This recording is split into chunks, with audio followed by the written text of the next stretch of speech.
तेरे के कही के भाभी भाभी सभे चाही घेर के बच के रही हो। कैसे बचे हो? दिल के पचमिया समहत बा तेरे के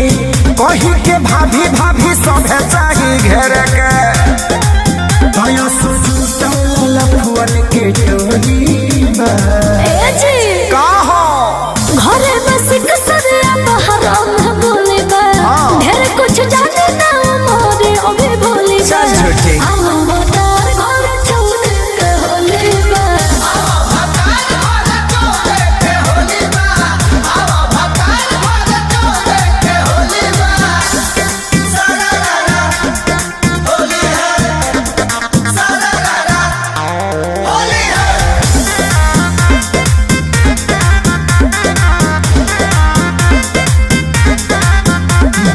याद मन बिगड़ी तुहार धनी पोरे पोरे अंग खोज राम के फुहार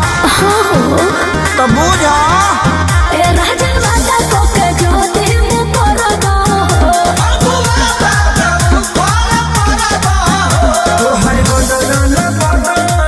बोली रे बोली घरे बस कसरिया बहरा में बोले बा ढेर कुछ जाने ना मोरे ओबे बोले बा हम बतार घर छोड़ के होले बा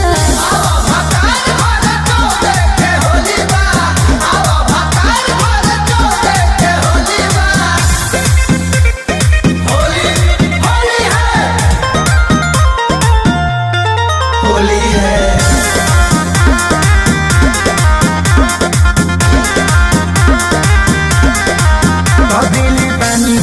खास छुट्टी भई नइखे पास हम कसहु आवे के करतानी प्रयास तो आइए ना कोशिश का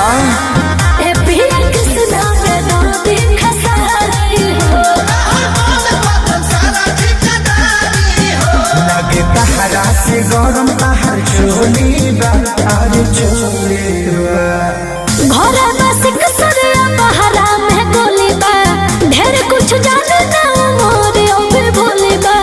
हम बतार घर छोड़ के होले बा